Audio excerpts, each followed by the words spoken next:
Hey, folks, welcome to Friendly Orbit, the podcast that draws us together no matter how far we fly. I'm Ceres. And I'm Thea. And I'm Copernicus. And I'm Neriad. Yay, More guests! guests! More Let's guests! go. We're doing it. We're just like trapping more and more people in. Yes, eventually we'll have a whole network. Yes, eventually the entire The audience, entire galaxy. the entire audience of this show will be on the show. Or we'll Yeah. have the entire solar system, the entire galaxy. Suits the theme. All right. So today we're meeting to do a reprise of our Edge of Extinction episode. This time with the actual party, at least the party by the end. Nereid playing Picona, Copernicus playing Oshin, and obviously Ceres playing Darion and then Brunek. Yep. So really look forward to hear all the thoughts of my party about my campaign. But before that, how are you feeling, guys? Great. I'm feeling reborn in the spirit of Ulamog, as though an entirely different character had come over me. And that second character was just as beloved as the first one. Oh, absolutely. I actually am very proud of the two characters I made because I feel like I took a hard swing left and a hard swing right, and they both pretty much worked out. Yeah, listen, you shaped the second character, but I made Brunek. You cannot take that away from me. Yeah, I mean, I don't have to. The shaping is all that matters. Nereid, Copernicus. I'm feeling as adventurous as always because my character is mainly driven by his motivation to get out of Elysium and to explore the outside world. And he also believed he would be able to find an infinite energy source out there. All right, save it for after the intro. Okay, but yeah, thank sorry. you. Don't worry. Sorry for the spoils. You know how I'm feeling? How are you feeling, Thea? I'm feeling like telling the three of you how your characters are feeling. Ignition sequence start. 5, 4, 3, 2, 1, 0.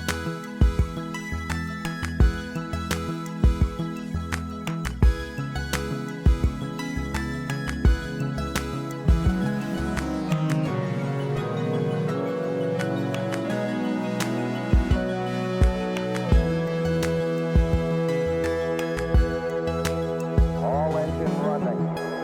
Liftoff.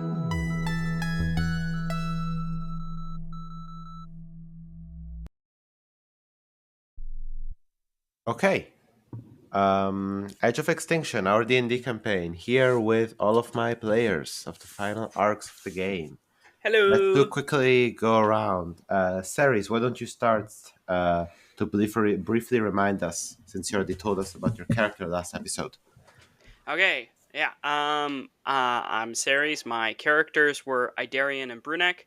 Idarian was a forbidden researcher who was, recklessly delving into the unknown, but also gripped by a revolutionary spirit to free his country from a tyrannical monarchy and replace it with a technologically advanced and magically enlightened republic.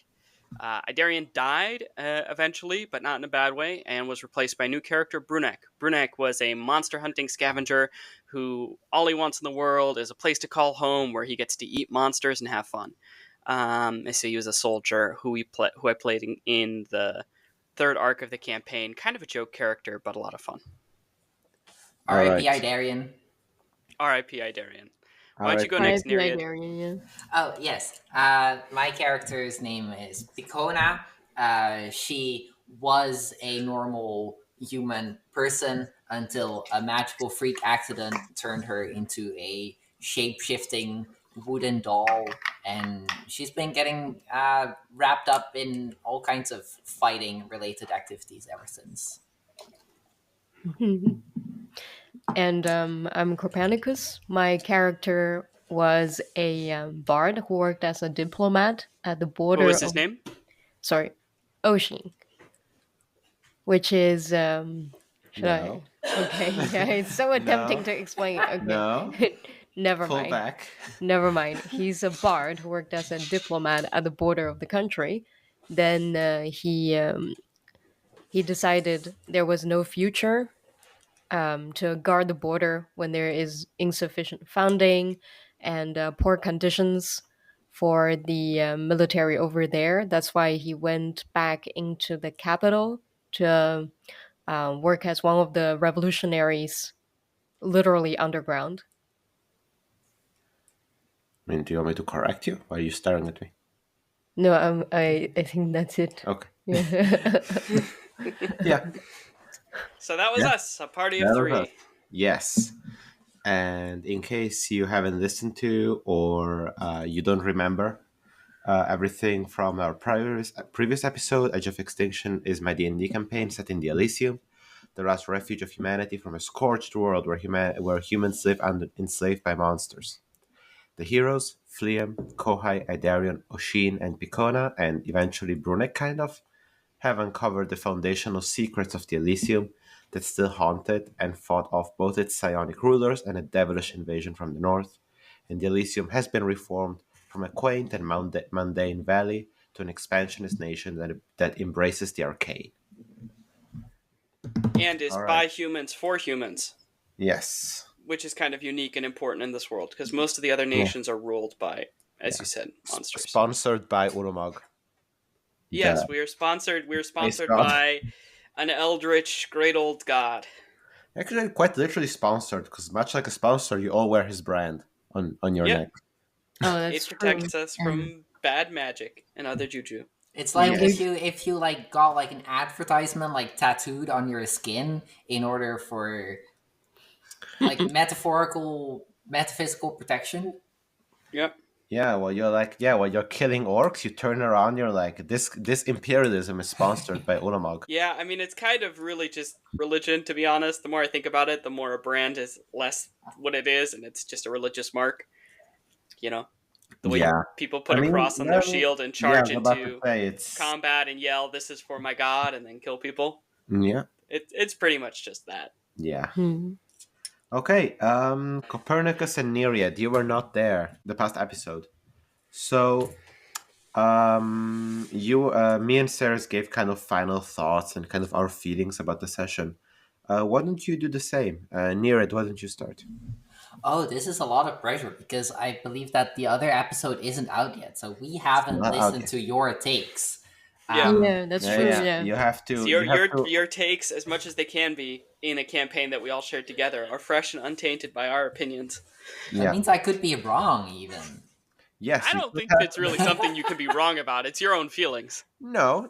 She could be wrong. Let's see. Okay. Wrong opinions exist. Yeah, campaign was good. I hope that is a legal take. Okay. I I appreciate that. Starting with- I dislike Ulamog on both a personal and a character level. But on a personal level, I do appreciate that he existed. Yeah, I don't know what. I think this might be a little too broad there. Yeah. It is a I broad agree. question. Yeah. Sure. Can Absolutely. you narrow it down? Like Mhm. more specific, please? Yeah. How did you feel when the campaign was over? I felt like there was like a hole left inside of me, a Picona shaped wooden doll hole. Aw, I'm missing all the characters. that's so sweet. Yeah. I'm even missing Idarion. Of course, I'm missing Brunek. Of course, I'm missing Oshin. Aw. Yeah. Yeah, I'm- I'm gonna miss the rapport that Picona and Brunek had. Like I felt like Brunek was obviously full of shit 90% of the time, but the amount of faith that Picona was willing to extend to make my bits work and to make my jokes work was really fun. And then the few serious moments we had where we actually exchanged advice, whether it was at the end where I asked you, "Hey, do you really think I should stick with this ancient eldritch entity or not?" Or a point in the middle where you were doubting, what you needed to do and if all the killing was worth it. And I told you, you got to find your role. You got to find your role in life, your, position in the web of all connected things, and just live out that role and act in that way. And if you're a revolutionary, then go do revolutionary things. And if you're not, then don't, That was really great. Yeah, That was a for all rapport. that you keep mentioning that you think Brunek was full of shit, like he was honestly the wisest character in the campaign, or at least the I can wisest see character that. that Yeah. Picona has met. Yeah, I mean, I do think there are some wisdoms about life that are baked into his sort of philosophy and worldview, but he is. But I think I did a Oh great job of yeah. portraying the fact that he is not intelligent and he doesn't always have the answer. But actually, Um, I do think he is quite wise, just based on his personal quote: "Eat or be eaten." It's a very simplistic, almost Zen kind of mentality, I would say. Yeah, Burnick is like takes the world at face value, like in a good way. Yeah, a good way. It's a compliment. Yeah. Yeah, he'd probably like master mindful meditation very quickly if he He's ever tried. Should we say a bit more about Brunek so that we're like not just throwing out all these references to something? sure, Like, I mean, how would you describe Brunek? I would describe Brunek as a lifetime soldier looking for a home and a purpose, who kind of had one as a lifetime soldier, but found a new one with the party. He was very humorous. He often said inappropriate things. He was very ill mannered. He broke the fourth wall a lot. He loved eating monsters. He was just a very strange guy. He was a strange but lovable person. His strangeness didn't exist to impede the party or to make life harder. It just always added a little bit of flair, I feel. He was kind of inspired, I don't know if this is a reference to you, by Chetney Pakapi from Campaign 3 of Critical Role, who's just like this old woodcarver. And he's just always giving people shit, and he's always got interesting things to say, but he's kind of a weird joke character as well, where a lot of the shit he says is way over the top or, tongue in cheek. But anyways, yeah, I do think he had a core of wisdom to him. I tried to give him this worldview that I felt leaned into the world that he knew, this world of animals and monsters, which is to sort of find your role in things and then play that role and not make everything in the world your problem if it doesn't have to do with you and what you want to do. Yeah, And I think there's some amount of wisdom in that. There's sort of an implicit acceptance of the world as it is, instead of constantly wanting to change the world or deny how it actually is, just accepting that it is how it is and that you need to do your best in it. And it has somewhat of a personal focus that I think can be wise. When sometimes we make everything in the world our problem, I think on some level, things that are far away and don't affect us, if we did think about them all the time, we would go crazy. yes. So that's Brunek. Yes, that is Brunek. Yeah, to me, he's kind of like wise in the way that Jerry is wise from Rick and Morty. He's a dummy, and people kind of treat him like shit, i.e., Idarian in our case, Yeah, for being a moron. But I love that bit. Idarian really disliked Brunek. like sometimes there are those moments where his like simple-minded way of enjoying life proves to be kind of like the best way to face the world compared to everybody else in the house of Rick and Morty, where everybody's always miserable except for him, basically. Yeah. But I disagree because Brunek always reminded me of Senshi from Dungeon Meshi. yeah, you're well. I mean, that's Well, easy. they That's are an easy one. they're pretty similar because they both They're cook. similar in a way. They cook Yeah, no, I mean, monsters, and but Senshi did inspire some of Brunek's. Obviously the walk shield eat or be was lifted. eaten. Yeah. Yeah, there are some elements of Senshi that I ported over to Brunek. Yeah, I think what he highlights is there's a difference between being smart and being wise, and there's a difference in a way that's like acting optimally to solve some kind of scenario, which I believe is sort of the intelligence angle to it. Was very Idarian-esque. How do I beat this scenario? How do I win? And how do I act in a scenario for my own maximum fulfillment and happiness? Yeah. And I think that was sort of the wisdom of Brunek, was delineating the two of those. Yeah. Yes, but it's still fundamentally different from Jerry in Rick and Morty because Jerry couldn't do anything about what's happening around him, whereas Brunek just doesn't feel like he has to do anything about a lot of things. I Yeah. think that's the difference. Yeah, I think Brunek is definitely a lot less helpless than Jerry, just because he's for a D&D sure. character Yeah, and he's a a D&D long-time character. veteran. For sure, yeah. Yeah. Yeah. But yeah, so Okay. I think we had a great rapport because, and I think we should talk a little bit about Picona. She was finding her role, and that's kind of what his whole worldview was kind of all about. Yeah, Picona was definitely searching in that, but also like sort of Picona very much like started the campaign just being like a normal ass person, and then she really sort of got swept up in all of it, and she spent a lot of time worrying about everything. I think at some point I described her as she really wants there to be a Geneva Convention. Yeah. Yes, yes. Yeah, it's interesting because like Picona gets swept from the mundane life of a zeroth level commoner to the big bombastic action of a sixth level character without going all through the steps. You didn't go through the mundane, then add a little bit of supernatural, then add a little bit of supernatural. There wasn't that stage that every adventure kind of has to go through of like getting used to it and normalizing the violence and normalizing the supernatural. Like Picon I in a like way it's went kind from of a like stale joke, but it's kind of like if you woke up tomorrow as an attack helicopter, and it's like, what are you gonna do? Mhm. yeah, Yeah. Yeah. yeah, I think it was also that was you could really symbolize the change because for much of the party that had especially characters that had been there for the entire arc 1, arc 2 and arc 3, the idea of changing the Elysium had is something we'd grown accustomed to, a goal we've been working towards a long time. But this change came in a very dramatic and rapid snap to the rest of the Elysium when we destroyed the Eye of Elysium, and all of a sudden, wild magic is surging through the whole country. And I feel like you could represent that well, that drastic, immediate change, and the mourning that comes for the way of life that you had, as well as eventually that sort of acceptance that um, it's not something you can go back to. Yeah, So you have to appreciate where you are. You have to find what you can appreciate about where you are. It's kind of like losing a loved one or something like that. yeah, Well, Pecona did lose her human form during the magic research, Exactly. Yeah, yeah, yeah. yeah, I mean, she, and she you found know, herself again in the wooden form later in the campaign. Yeah. yeah. Copernicus, I don't think you got to answer the question yet. No, I haven't. Okay, so if that's okay, we'll move on to Copernicus. yeah, So, what were absolutely. yeah. your general thoughts on the campaign, and if it's too broad, how did you feel when it ended?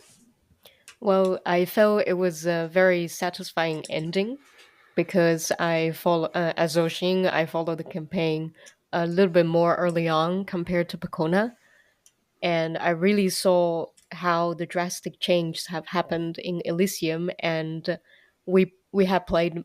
We are really the people, the characters who are behind these changes. We destroy the eye, and then all of a sudden, Elysium became chaotic. We didn't have the magic shield up, and then there are all kinds of wild magic surges. People have turned into I wouldn't call them monsters, but other types of creatures, Some such people have as turned monstrous. what happened to Pecona, Yeah, and we then killed the matrons. It's a lot has happened, and we had amazing fights. And in the end, I really like the fact that Idarian had to sacrifice himself. It yeah, was that a was so very cool. traumatic moment, and then Pecona, Ocean, and Brunek realized immediately at the moment when Idarian, the true Idarian, died and Ulamog took over, and then as as if we planned it really well, we just cooperated so well to try to kill Ulamog. Yeah, this was Yeah, a great It moment. was a very yeah. dramatic I scene. think this one. I think that was one It of my was favorite moments beautiful in the whole scene, campaign. Yeah, exactly. So, Yeah. so basically, the situation was Idarian had made a deal with this, great extraterrestrial power Ulamog to give him the power for political change and violence and revolution.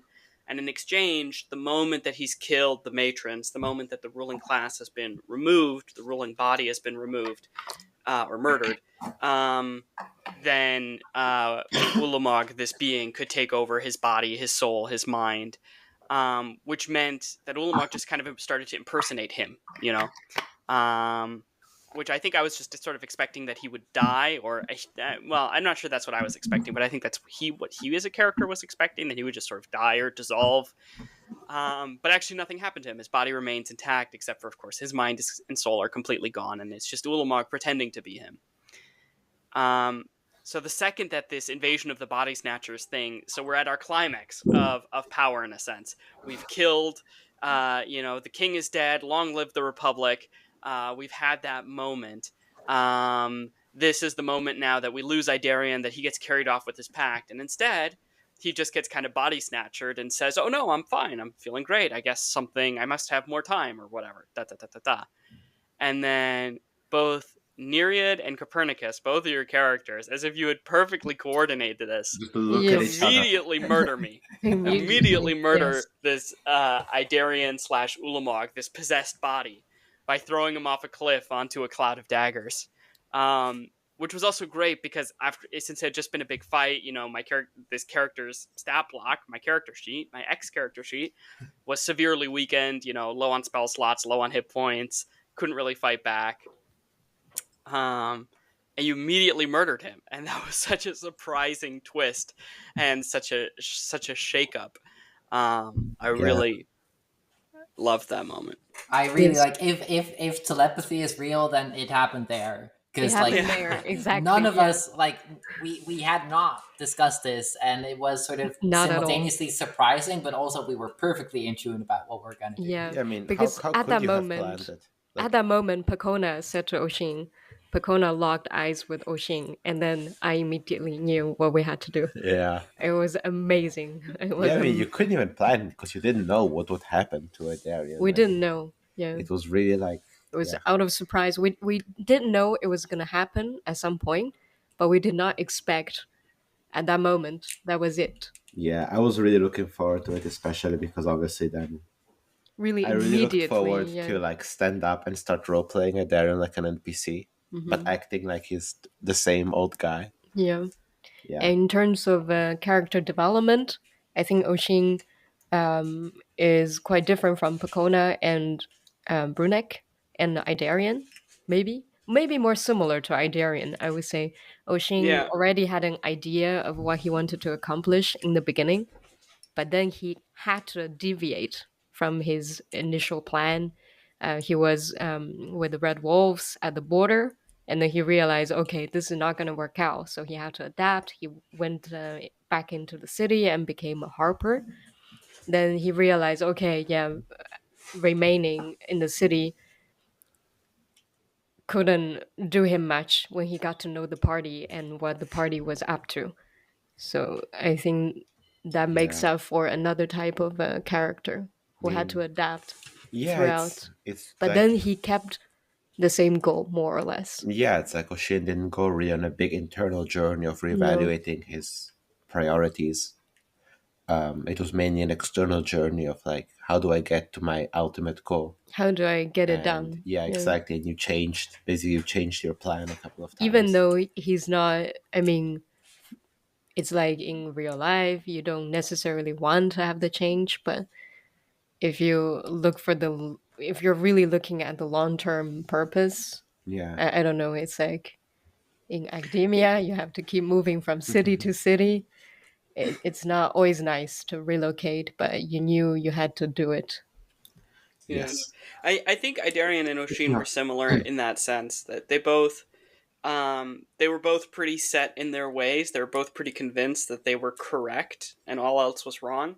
I mean, as Idarian, I also really got to tune into that side of myself that can argue any point for any length of time with full absolute certainty, even if I know that I'm wrong or my character is wrong. Um, but it was interesting for me from that perspective because originally I I planned Idarian to have this internal character arc. I thought, oh well, he's going to be this absolute radical, ambitious, self-obsessed kind of guy, and then being with a group of other people will mellow him out, and they might curb some of his worst impulses, and he might go from being this ruthless power seeker to eventually finding something better to do with his life. And what that is, I don't know yet. I was at the very start of the campaign. You don't need to plan that kind of thing, but maybe he'll find something else, such as that sponsorship that he did for the girl who invented artificing in this setting.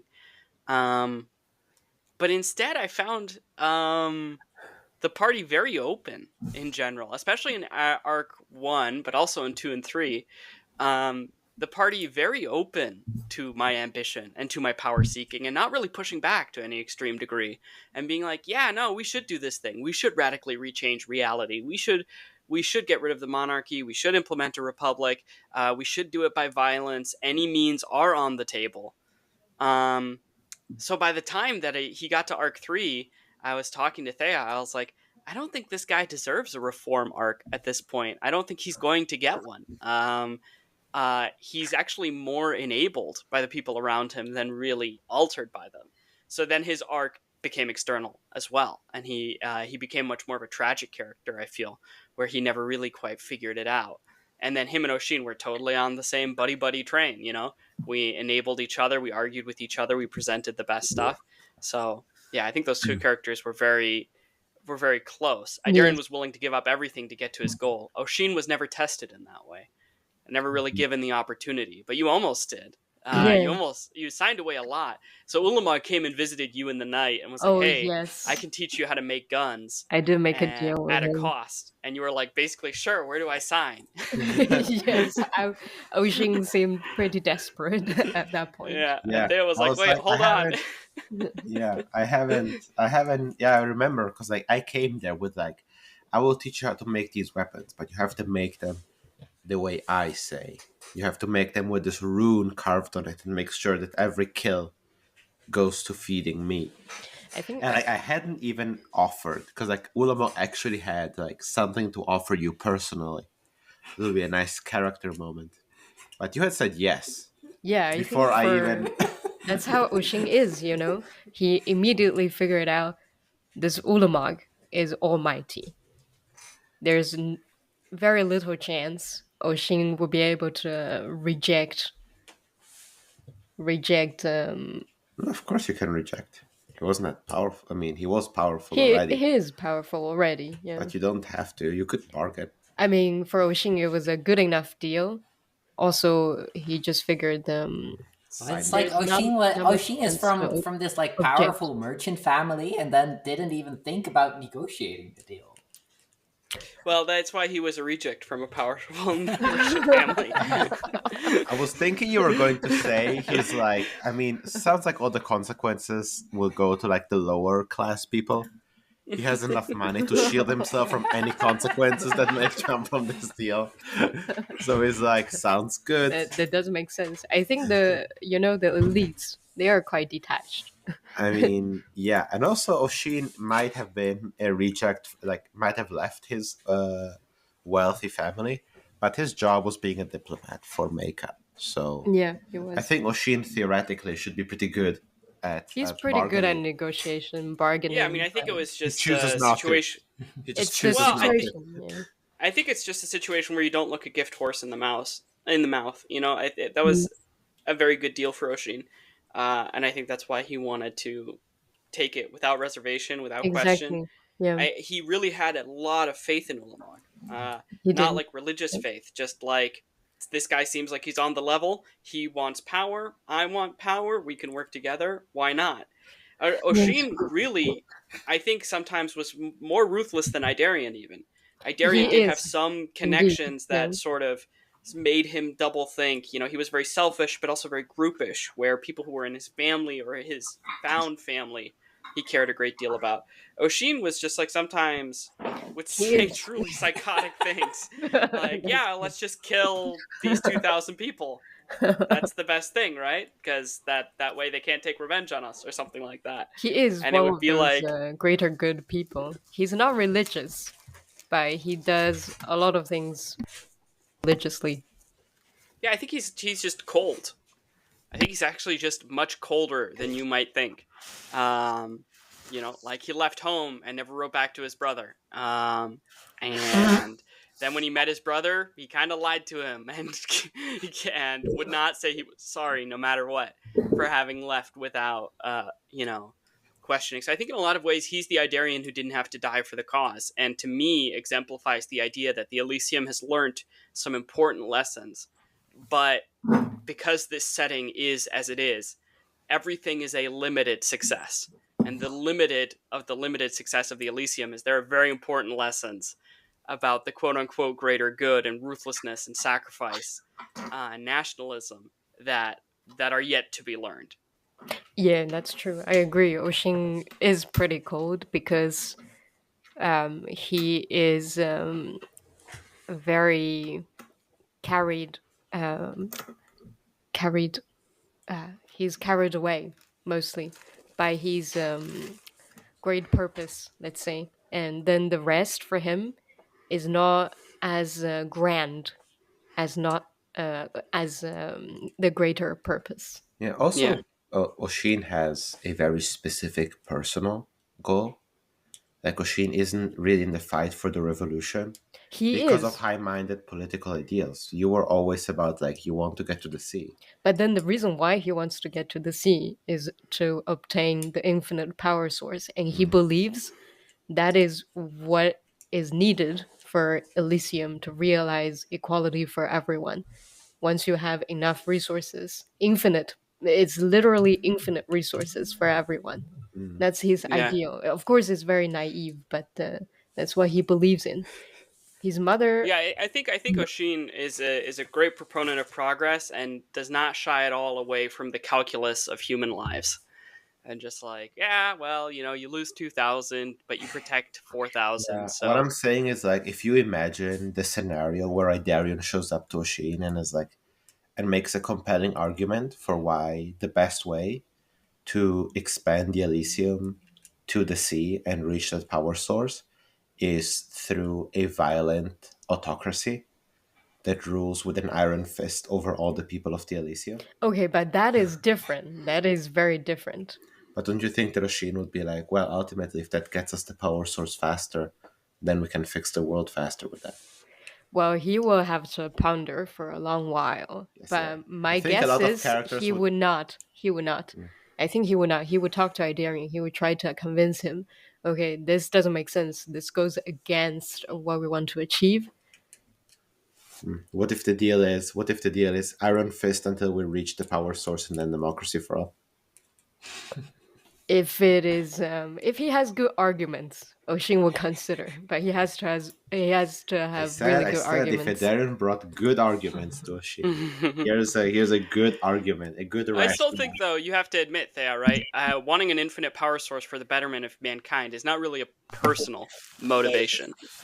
That No, that is a society level motivation. He doesn't want this infinite power source to enrich himself. No, he's not a No. maniac. He's far more dangerous. He's a fanatic. He's a yeah, fanatic. Exactly. that is true. That's That the is true. word. That is true. He's obsessed. I guess for me, it feels a little bit more personal because for Oshin, this is tied to the personal connection to his brother and the personal story of like his grandfather. So there's like family connections here that kind of create a bond to this idea that sounds ridiculous on a certain level. That there's a magical rock of infinite power and a stone that nobody's touching, and you can just go there and grab That's it. why it's sort of like his religion. He also grew up with a religious fanatic mother. Mhm. Even though he despises the religion his mother Yeah, worships, he learned the way of he thinking. learned the way of thinking. Yeah, I think our campaign actually, in a great way, showed that sort of medieval to somewhat like pre-modern and modern transition. The idea that a kingdom becomes a nation state, the idea that religion is replaced by ideology. And a lot of people talk about like like Yuval Noah Harari in his book talks about how like religion and ideology are basically different words for the same concept. A belief system that structures society and sets certain aims and goals. It doesn't really matter if the justification for it is a big man in the sky or the common good of the people or the folk or whatever, right? And I think we showed that transition from like feudal to pre-modern industrial in a really interesting way. Yeah. Can we circle back around? Like there was a mention that that Oshin sacrificed 2,000 people. Did that happen?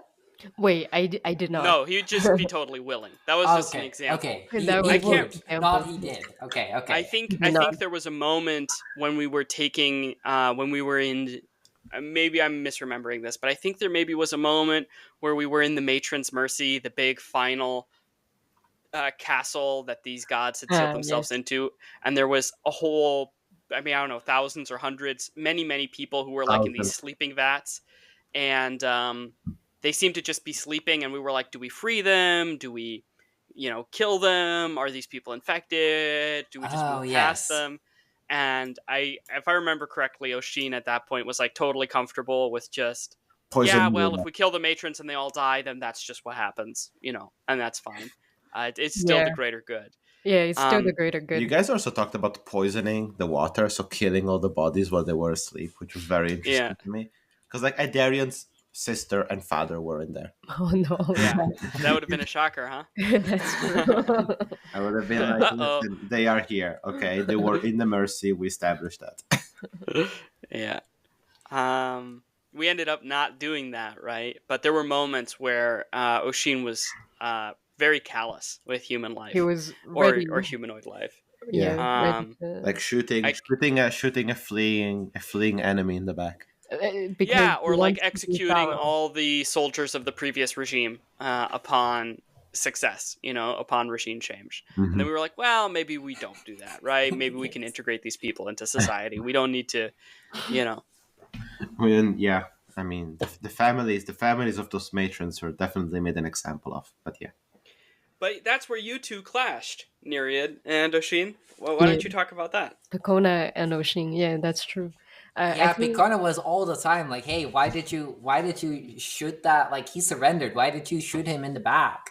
And Yeah, yeah. I think Oshin just wanted to get things done thoroughly, and I think during the fight, especially when the adrenaline level is high, he didn't dare to risk letting the guard go and informing the others. Then they bring some backup.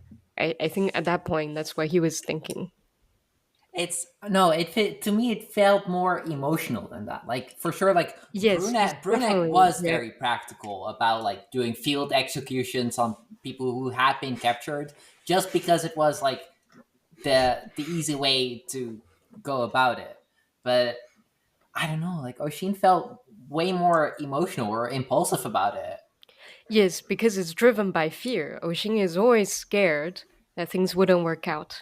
Yeah. He is so fixated on the greater purpose, he wouldn't dare to risk.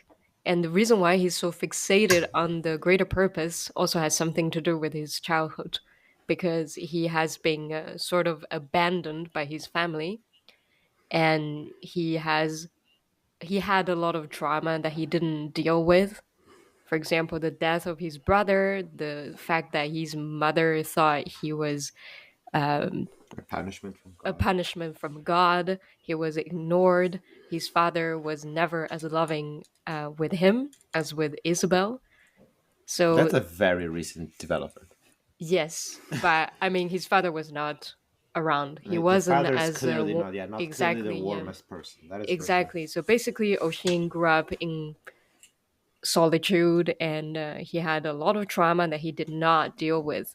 So he decided to focus on something greater so he can ignore all these things that were happening to him personally. Can I I think that's sort of okay? fine. I have a bit of a take. You tell me if you agree with it. Yep. But I think for Picona, um, trust flows downwards towards the people with less power, whereas distrust goes upward to the people with more power. Like Picona really hated Ulamog, but Picona did trust that. Oh yes, this guard, we've defeated his team. He is not gonna like do his best to like get us Ah, arrested, like yes. get support. Whereas I think Oshin was kind of the other way around, where there was like a very strong distrust for people lower than him. But when like Ulamog comes with like some ridiculous offer, then it's like, yeah, sure, I trust you. Oh, yeah, I think that is quite true. But I would say Oshin distrusts a lot more people, including people who are also people who are also authorities, like his father, the Lodge of Good Trade, the matrons for sure. But I think in the face of absolute power, because he perceives Ulamog as the absolute power, the most powerful being he's ever got to know in his life. So conflating him He is maybe with that very source of stunned. infinite He power. really sees him as a god. That's why he just took the best offer he's heard at the first moment, but he distrusted the guard, for example, as how he is normally. Right. I think, to chime in my 2 cents on that, I think both Brunick and Idarian don't cleanly fit into the scheme because they generally put trust based on proximity. So it's like the first time that I interacted with Ulamog, I was very much like, I don't believe really a word that you say, and I don't care what you have to say, and if you don't have something good to offer me, then you can rot in this rock for 300 years. Whereas by the end, it was, there was much more trust there. And it's like, all right, we're building a relationship. You're going to be the shepherd of my people. I'm not going to be around anymore. Stuff like that. When he first meets a lot of political leaders, he's like suspicious, but then over time comes to trust them. But anybody who's not in his orbit, i.e., nobody he thinks of as part of his group, they really get zero trust, like negative trust. It was, as soon as I take my eyes off this soldier, I'm worried they're going to do something. So, I tie them up, I gag them, I take their weapons away, I hamstring them. Even now, I feel like I just want to murder them instead of dealing Yeah, with the trust question. yeah. I think And for I think Brunick Ocean was it's the similar. same. He just came from a different context. So I think he expanded a lot of trust to the rules of war and how people fight just because he'd been a soldier most of his life, and, Idarian put that trust more in people in positions of power because as much as he liked to act like he was a man of the people, he really was a reject from the higher echelons of power, which is kind of a common trend for revolutions. But he was absolutely a privileged individual. In the origin of his life. And then, yeah, he lived unprivileged for like about 6 years and had a huge chip on his shoulder about it. I think a lot of what drove him was that indignation of having been lowered from his station, of being distanced from his ambition. Yeah, I think in that regard, Ocean is similar to Idarian and Brunek because he trusted his companions, Pecona, Brunek, Idarian, Kohai, Fleam fully, because he trusts people with the same ideology, who are driven by the same ideology. He sees them as comrades.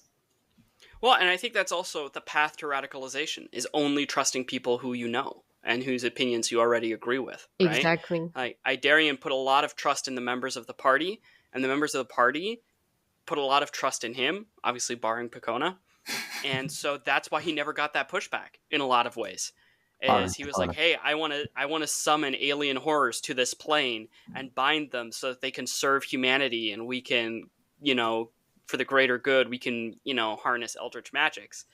And the two other people in his party, I think the reasonable response when somebody says that would be, People like that's Pecona. insanely dangerous. I don't think we Yeah. should do that. But the people in his party were like, no, we trust you. You're our friend. Just tell us about it next time before you try to summon something like this. Which is hugely enabling, right? Yeah, that's Yeah, true. absolutely, absolutely. On the note of summoning aliens and trust and killing Idarian when he turns into Ulamog and all that stuff, let's get into some more specifics. We already kind of heard, and I think I know what Ceres' favorite moment is. And maybe it's everyone's favorite moment For when you Ocean guys as well. killed Idarian. Yeah. But Yes. for the yes. purposes of making and bringing variety and entertainment, let's all ignore that one cool scene that we all agree on. What was your second favorite moment? Copernicus? Maybe Neriad and I can say Picon. okay, maybe Pecona could go first. Okay. I need a moment to think. Oh, Yeah, I thought there you are were. Sure. quite many. I thought you wanted to talk about Picona. That's why I Ah, saw. You can say Picona. which is also Yeah, I Neriad. have some cool scenes. Okay. So Of yes, okay, I can go first. I think I really liked the arc with Ingrid. Just like everything about the Ingrid arc was so good. Yeah. So Ingrid was like when we met her, she like had just like Bicona, she had been affected by the wild magic explosion.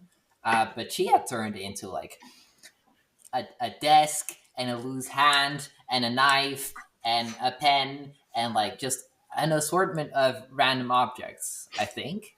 Yeah, Um, it's like what if your body had been blown to bits and your spirit had been blown into a whole bunch of bits, but you were still around. exactly. And then we sort of helped her get started with like putting herself back together, but we had this huge conflict about it because I think Idarian did not want to help Ingrid or something. Everyone was Yeah. being a huge hypocrite. Yeah, Idarian was like frankly horrified. He was like, you're going to create this Frankenstein's monster. She's not going to be able to interact with society. She's not going to be able to come home to her family. She's not going to be able to do anybody any good. And frankly, on the basis of like talking about the value of individual life and worthiness of life and da da da, Ingrid's a lot of these objects are animate, and when they join Ingrid, their identity is sort of erased, like in a hive mind, and they all become parts of Ingrid. And so he was like, you're just creating a huge problem here, and this is some Frankensteinian hive mind that will never enjoy peace and happiness and love or any quality of life. You shouldn't enable it. Um, so that was for him. That was the problem. He was just like he just felt like this was not his problem, and you were making a problem. And he was like, Yo, just ignore this right, thing. yeah. Just walk away. Yeah, I think because like the first two pieces maybe that we found of Ingrid were like a hand and a fork or something, and the hand was running away from the fork. And Yeah, then like I we can't. stabbed them together, and Yeah. then they became one like hand fork Yeah, or yeah. It was something definitely a like very this. creepy amalgam where the individual pieces seem to have individuality and some level of awareness and didn't want to be Ingrid. And then some chunks that were Ingrid that were part of this hive mind. And so there was this Yes. whole question of freedom and loss of identity when joining a larger collective. But I think at the bottom line, his empathy just did not extend to Ingrid. He was Ingrid is neither useful nor helpful. Therefore, like, or maybe more accurately said, Ingrid was neither helpful nor a friend. Therefore, Yeah. Therefore, don't bother with yeah, getting into trouble for it. yeah, But yeah, Yeah. Bakona was very sort of very much like, no, we should be helping. And then later we came back and Ingrid had been more put together. And yeah, then at some point we got to give Ingrid like her happy ending where there was like another magic storm and we put her on the roof of the big tower in the middle of the magic storm, and she became this ethereal uh, presence in the sky. And I don't know, I thought that was really touching. Like we really sort of just yeah. It Yeah. was carried her narrative like through its end. Yeah. yeah. It was kind of like this idea of like she's been mutated by magic into this horrible thing. If we put her in the source of another gigantic magic mutation, things can probably only get better. Yeah. And then for her, they did get better. She just kind of got to become one with everything in a way that she could accept and seem to be happy about. Whereas, rotting in a dungeon, she was not happy about, was not willing to accept. yeah. It was kind for me. I mean, first, you guys had first placed Ingrid in a bag of holding, Yeah, we did. and I was thinking if you guys leave her in the bag of holding, Oh, what I happened? was going to turn her into some like I don't know like void creature, like basically this like hole in reality. Like Ingrid is going to become her own demiplane, like a black hole that sucks up things around her, or Yeah. something like that. Because bag of holding. But then you didn't.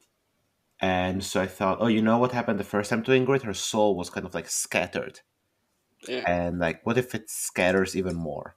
But like, not like, oh, now Ingrid is all over town. But like, what if Ingrid is like in the air now? What if Ingrid's soul is attached to the fabric of reality? And now she slowly expands from like the size of an atom to slowly grow to the size of the universe. Yeah. And she caught you, Picona, just like she telepathically communicated you as she was growing the right size to interact with you, but she was already becoming the size of the planet. and Yeah. she asked you. I love that because like I was worried because I let Ingrid answer one question for Picona when Ingrid could see the entire planet, and it was kind of like a free bit of lore about my world. Whatever you want, you can ask. And I knew that if I had let Idarion do that, I would have gotten some like, what's the Mirian Empire count of airships?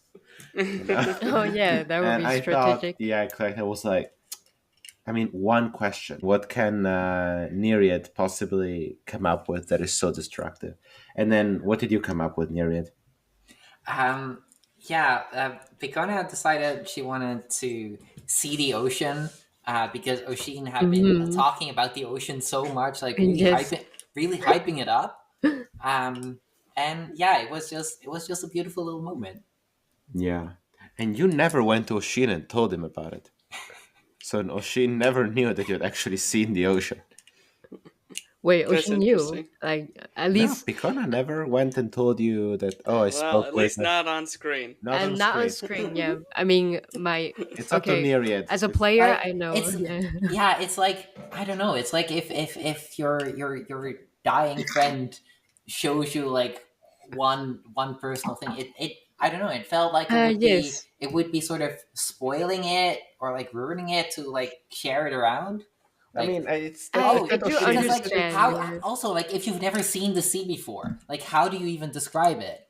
That like sort of conveys the amount of majesticness that the actual Mm. ocean has. Like that I sure mean, is a I'm body of inclined to water. agree. It's big. Like it doesn't work. Like I'm yeah, inclined to agree. The only thing with Oshin specific is that for Oshin, it's such a big personal deal. Like, I get why you didn't run to Idarion and tell him that. Yeah.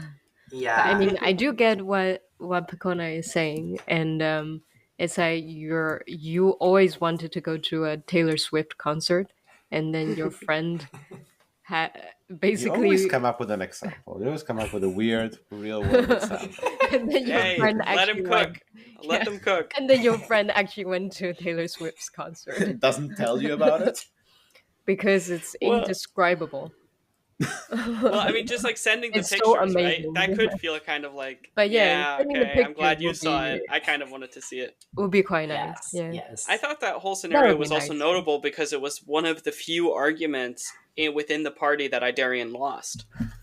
Um, Hmm. where it tended to be that we would argue about things and then he would insist, and he was pretty persuasive, and then people tended to give in. I think I tested that really to the limit almost the first moment we met you, Picona, when it was like, oh, are you guys don't kill people, do you? And I was like, boy, do we. And then I blew up 3 guards who we didn't need to blow up just to make the point that it Yes. was going to be violent and bloody from here on out, and if you don't like it, don't sign up. um Ocean gives and thumbs up for that kind of combat style. yeah. And but he lost the conversation with Ingrid, and um I mean, I think to one degree it just points to the fact that Picona had a strong sense of self and confidence and wouldn't just be bullied into submission by Idarian's arguments.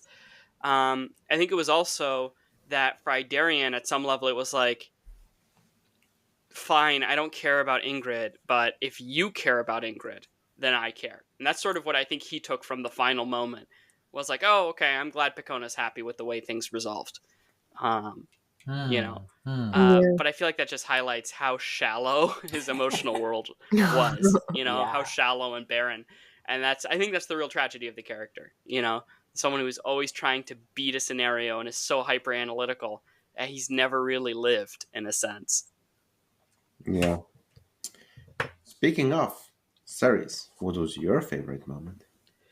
I think my favorite moment was when Idarian sat down and spoke to his father. Because a lot of the flaws that are seated in Idarian are kind of generational trauma that he's inherited from his father and from the way that his father treats him. And what I really enjoyed about the scene was the sense of catharsis and power that Idarian could feel, and being in, because at this point in his career he was actually pretty relevant, pretty powerful, And so sitting down with his dad, who had told him he would never amount to anything and that he was worthless and that he needed to try harder, all that, to sit down with him and be like, here I am, and you're coming to me, and I'm powerful, and I have made my mark, and my name will be in the history books, and yours won't, you know? Because Well, the last name Idarian goes by, the last name that Idarian goes by is his mother's last name. It's not his father's last name. Um, Telling, obviously of his relationship. So that level of power and like I've pushed through it and I've won not on your terms. And you know what? The shoe's on the other foot now. And compared to me, you suck and you never amounted to anything. But obviously, what was really amazing for me as a player in that moment is I felt like Euthea had a really good read on Idarian, and the things that Idarian's dad said about him revealed a lot of his fundamental flaws. I don't remember exactly how you phrased it, but there's a moment where his dad says to a friend, I think, even not even to Idarian in the moment, it says like, "Keep your eye on him. There's nothing he won't do." Um, I think he uh, said two things. One thing he said to Adarian was yeah, tell him basically like about how he was really angry at his dad. mm, Um, Different relationship because like Idarian's father grew up like to him, his father was like weak yeah, and disrespected, and Idarian's father felt like he worked really hard to yeah. earn the respect and success to the family, and so he wanted the children to do the same, to be able to do the same. So like that was kind of like like your father had a father too, that he was Yeah, happy. yeah, yeah. And then the second one is when you were walking away, your father turned to Kohai and warned him that like yeah, he said like that Idaren is a very angry man. I think that was the thing he said. And I think Yeah, he it was said it like was like it's like the way like I was a very angry man at my father when I was his age, and he's a very angry man. You should pay attention, be careful. yeah, I mean, I think what you said even more, I mean, I remember it being even better in the moment, which was basically, that like there is nothing he will go to any lengths and still justify it with the pain that he's experienced in his life. He'll never be done justifying his actions Yeah, with the pain that he's experienced in life. Um yeah. and that I think is really the like central hypocrisy of Idarian, and one of the things that I built him around. I was like, I want to play a D. I feel like at least but I feel like also in general, we play a lot of D&D characters who are they're all fun and attractive and charismatic and kind of intelligent and they have a heart of gold. They go on adventures and they do good stuff. For this setting, I wanted to play a character who was bitter, who was acrimonious, who is not charismatic in like a positive way, who does not have a heart of gold, but who has a big chip on his shoulder. Um, and that moment, I think, really revealed that central hypocrisy. That's like the core hypocrisy of Idarian is that idea of like I have suffered, therefore I get to change the world the way I want it to be, and if it causes any suffering, I always get to point back at my own suffering as justification. Yeah. Um, and yes, I thought I really enjoyed that moment. Unfortunately, not everybody was there for it, but that was one of my favorite moments in the whole campaign. And if I had to pick the one that isn't Idarian being murdered by his friends, um, then it would be Yes, that one. All right. Yeah, pretty good choice. Copernicus. yes, for Oshin, another thing I, he really enjoyed as well. Well, you.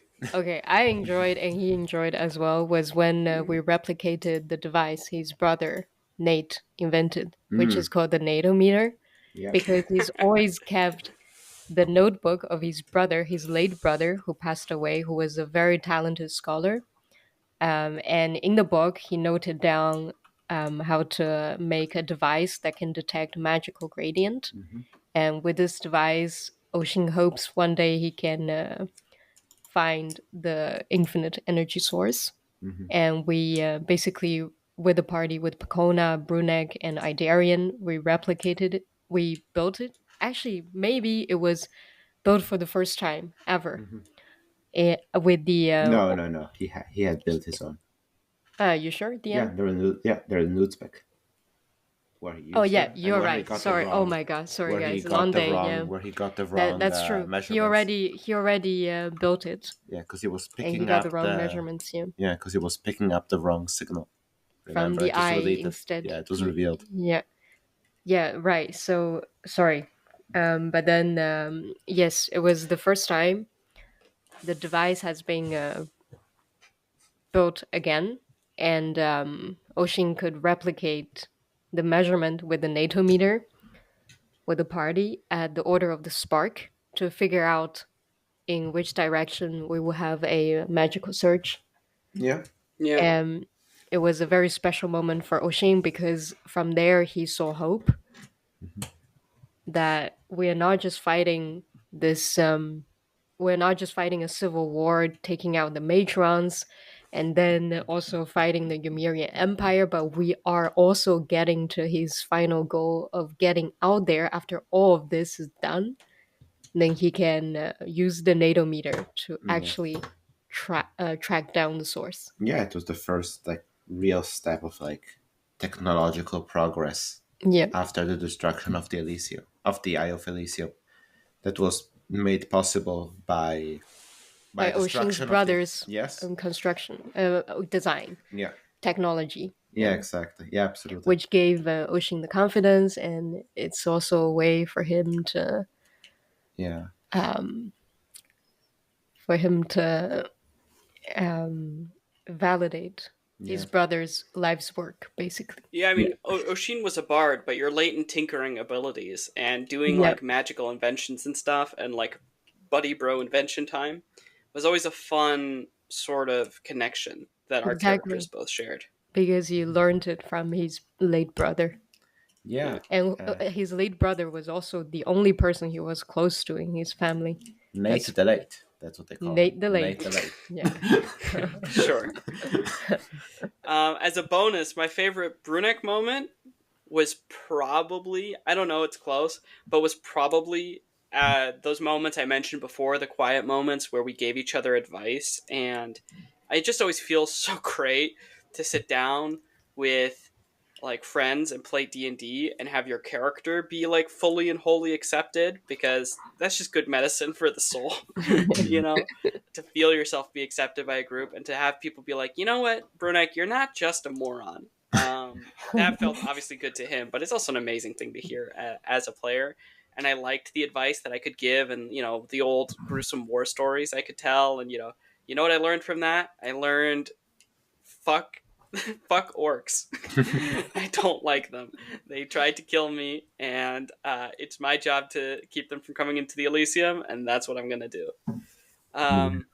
But I would say beyond that, because I already kind of talked about that a bit, my favorite moment with him was actually the one in the last session, in the very last session, where he turned down the job promotion and rips the sleeves off of his uniform and does this WWE like announcer bit where he's introducing his new restaurant to everybody in the crowd and telling them how awesome the government is, but he's not going to take the job. And instead, if you want the best, most sizzling monster steak in all the city, head on down to Brunek and Bestie's Exotic Grill. Yeah, I let Oh, you roll, but very I thought, wholesome. yeah, I let you roll, but I thought it was very fitting that you didn't get a strong reaction.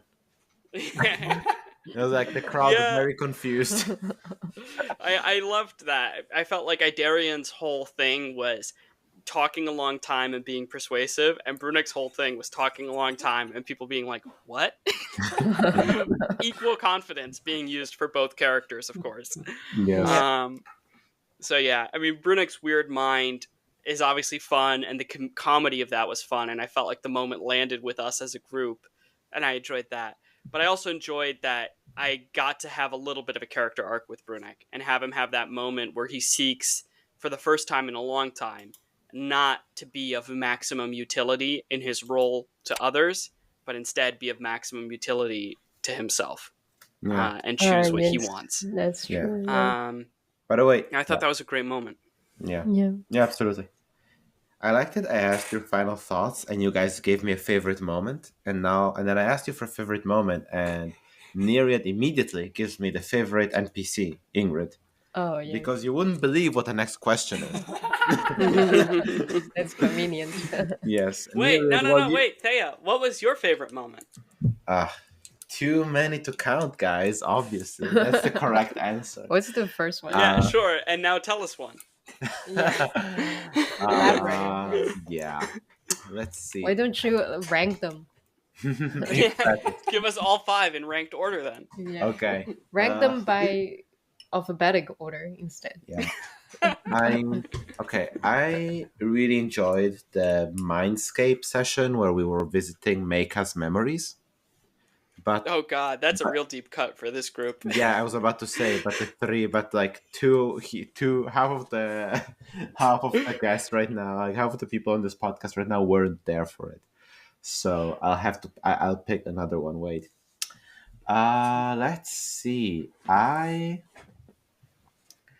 think I really enjoyed when I really enjoyed the final battle. Oh, yes. I was really worried for it, and it felt really nice when I saw that, the battle was moving, you guys were doing stuff, it wasn't a slog, monsters were dying quickly, we were quickly ticking off monsters off the initiative order. Yeah. And that it felt dire, but like I never felt like I had to like tweak stat blocks. Yep. And it really, and like I can't even fudge dice rolls because we play with open dice rolls on Yeah. Owlbear Rodeo, Exactly. and I'm Yeah. happy that it never came to that. The only And oh regret, boy, was that a Do you dire do fight. that at all? what? Do you do that at all? No, of course, Fudging dice rolls? absolutely not. I'm an honest man. But the one regret that I have is that when Picona used that super effective stun bomb, in hindsight, that guy still had a legendary resistance, and he should have. Yeah.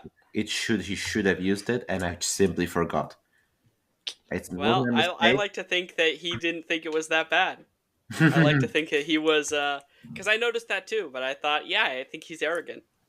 Mm, You know, like because it's very easy to think I won't shrug this off, and one of my minions will wake me up on their next turn, and then all of a sudden, all the minions fail to save, and it's like, we all got stunned, and now they just get a minute to heal and prep and basically, quicksilver us.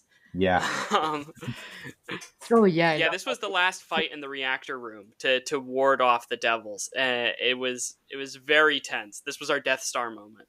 Yep. yeah, and it really felt nice. The final rush where he was running at you to kill you, and you were shooting at him, trying to slow him down. And it Yeah. also felt nice that I was like, I was really at that point. I was like, you have completed your goal. The reactor room is sabotaged. It's over. The Elysium is saved. So if this guy can now safely kill one of you guys, and it will not. It will make the ending more dramatic, but it doesn't. The stakes are gone. Yeah.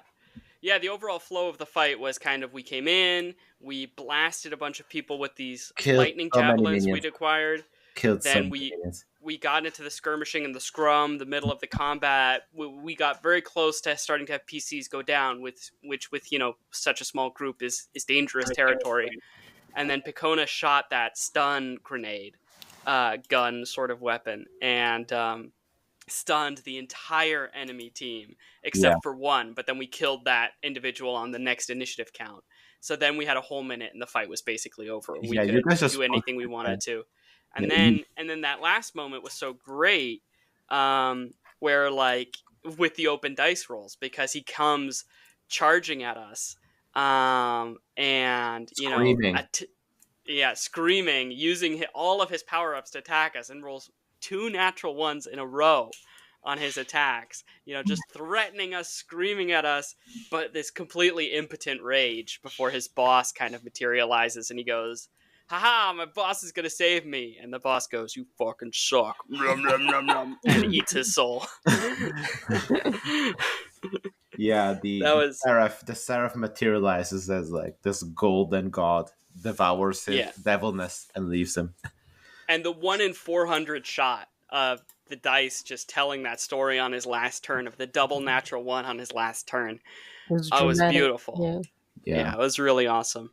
Yeah. Mm. I have to say, I also quite enjoyed our teamwork in that fight. I felt Same like here. we as players, but also as characters, were like 100% locked in and focused in. We made very smart decisions. We got the most out of most of our turns. I don't think we really had any wasted turns or turns where I would be like, we didn't do the very most we could have done with that. So I really felt like we really locked in as a team. We worked as a team. We knew each other's relative strengths and weaknesses. I really love that. For me personally, I love it in a narrative when our heroes are professionals and they take it Oh yeah. seriously and they care. And that final fight, we managed to do that in a really great way. And Brunek is obviously such a longtime fighter and veteran, especially for him locking in and performing and doing fighting combat the right way is a big thing. Of me trying to play his character correctly. Yeah. And I really appreciated how we did that. Sometimes, you kind of have an awkward fight and you're like, these guys are heroes. I know it doesn't look like it on screen, but they are. It wasn't like that. No, This Mhm. that fight, fight we felt were really so. competent. Yeah, Yeah. you were super. Yeah, you felt like real pros, and I was happy that you took out all those minis in the first round, Hmm. because when the big devil started to hit, uh, we already had that opening where you guys had killed so many of them in just one round. Yeah. You Yeah. had your like heroic entrance in the battle. Yeah. You had your moment where like you decimated their numbers immediately, and only the big guys remained. And the big guys are obviously allowed that narratively to Yeah. punch you guys really hard. But Yeah. it feels better if you guys don't enter the room and start getting punched really hard. You enter and you start punching really hard first. Yeah. And, We and something I entered think with that really surprise. Yeah. Yeah, and something I think that kept things really tense was actually kind of something that's also exists in Draw Steel, which is in D&D combats generally, the power curve of monsters is a linear descent throughout a combat. Round 1, you have the most monsters, they are the most powerful, and then they become linearly less powerful as monsters die, and combat goes on. Yeah. Which, if characters stay like constant in their power level throughout the course of a fight, then there's just sort of a point where they're outclassed, a tilting point, and then kind of a boring point, where you kind of know that you're going to win. But with our character builds being full casters and Brunek being a burst damage dealer, Gloomstalker fighter combo, and with the fact that we had these really powerful magic items to use on turn 1, our power curve and the monster power curve kind of correlated, where we were the strongest on round 1, but then on round 2, we didn't just pull ahead, and then it was tenuous as to which of us was going to sort of, win it throughout the fight. So that there was never a point in the fight, I felt like, where it was like, all right, now it's boring. Now it's over. Yeah. Maybe at the stun. But even that Yeah. obviously wasn't boring because the room was coming down around us and we need It to was sabotage still that. very We had tight. 10 rounds to heal. Yeah. I was at 2 hit points, crying. Yeah. And I think Alright. we more or less spent all our resources on this Yeah, one fight. you were. Yeah. Yeah, you were out. Anything we had. Yeah, Yeah. I was completely out of stuff. I was Yeah, same. completely, absolutely out of stuff. Yeah. Okay. I think we've had enough on favorite moments. Let's talk favorite NPCs. And maybe let's avoid straight up villains because that's the final question. Mm-hmm. Okay. And I know how thirsty you guys are for my villains. You folks. My favorite NPC is Brunek. I think that guy has a lot of potential. My favorite NPC is Listen, Idarian. if you're saying no, because Brunek was an actual that's NPC. perfect. Yeah. Oh no, Idarian was also an NPC. Exactly, Oh my yeah. god.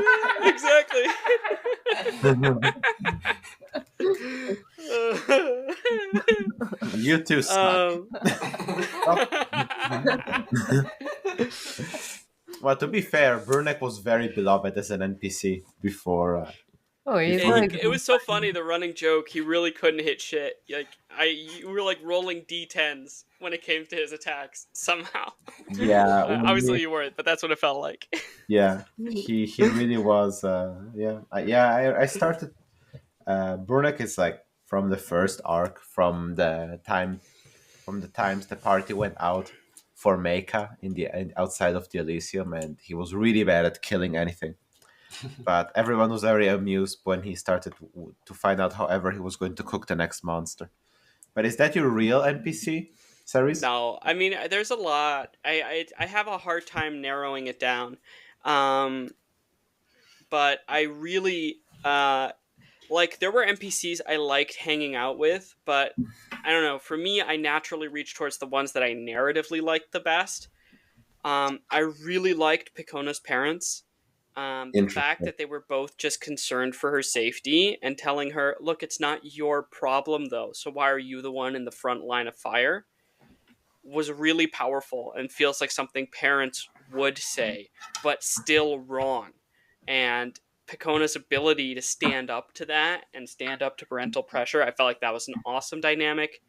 I also liked Idarian's dad, obviously. He was, part of that. Even though he wasn't a huge force, he felt so real to me and so insightful, even though he's an asshole. And you were like, "Fuck, this guy has a point," uh, he's nailed me. He gets it. Um, Idarian's sister too, who was just like, "What are you giving?" She was the one of the first people to really put a stop sign in Idarian's way and be like, "What the fuck are you doing? Like, what? You're giving all of this away just so you can be famous? What about us? What about our relationship? What about you?" Um, so I have a hard time. Oh, of course. Sorry, I forgot my actual favorite NPC. Sorry, dis, disregard all of those. Meika. Meika was Meika Nagamoto slash her married name Meika Hanzo. She was my favorite character. It's this 300-year-old elf, super martial prowess, extremely competent individual, extremely sad, and depressed. Someone who is so good at their job and so bad at being happy.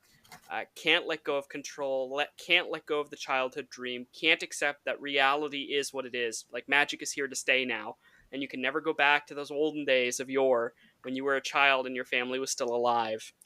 And the perspective of this ageless individual having to watch all of their children die, not from anything bad, just simply old age throughout Yeah, I history and the love that pain. moment. I love that moment because you weren't there for it, but there was a moment. Actually, none of you were there for it when she said that her children had died, and like Fliam just like asked, "Oh, I'm sorry, what happened?" And she's like, "They lived long, happy lives, and then they died." Yeah. Um, I thought she was a great character. The visceral anger and pain that she felt when she realized her memories had been tampered with, that righteous revenge, the way she rallied the revolution. I mean, she was just such an interesting badass. And I'm actually very happy for her that she retired in the end and let go of power and let the world be what it is and just tried to figure out something else to do with her life. But it's just a great way to handle immortality. Um, so I have to say, I mean, I think obviously probably you guys wanted to say her too, but that's actually my pick. I That's a was good surprised choice, that you yeah. weren't even bringing her up in your top three earlier. I was I like, "Wow, totally just forgot. I I guess, I totally guess, just I guess, forgot. I guess Ceres really likes me as a parent figure." I'm like, Yeah. Kono's It's funny parents, actually. your dad. It's all good.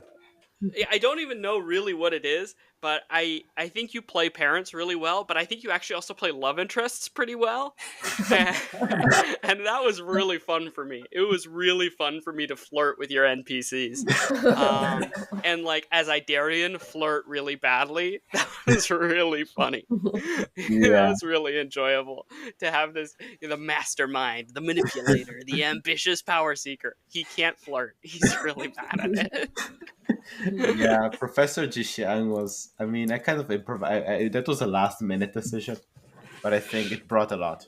It paid off dividends. That decision to make Yeah, her. it was great. She's our president. She's the new president of the Elysian Republic. Long may she reign until her term limit, and then she may step down. Another character that I'm sure Picona loves. Absolutely, Team Power. Speaking of Picona, Neriad, what's your favorite NPC? Not a villain. No villains. ooh, I it, You it's can't pick it's Mecha. Are there any non-villains in this setting? Oh, So yeah, like sort of like there's people like I'm gonna declare them to not be villains. One is Professor Zhang. Oh, yes. Just so good, like just murdering like Yeah. the old head of the College of the Spark. What a good move. Yeah. In order to get the Order of the Spark into the revolution and in on the war. Yeah. Absolutely ruthless. And yeah, then the like other that. I Yeah. like that a lot. It's Oshin Yes, style. so- And I like that Oshin didn't get it. Well, he got it. I love He that Oshin. understands. He would have like, done the same. But did she do it though? Like she has like She's says never she formally doesn't, so confessed. it's like She's formally never confessed the crime. She said she's killed one person, but she hasn't said that it's him. Yeah. No, I thought that was a great twist on a classic RPG moment too, that you find evidence for a murder and then normally you report it.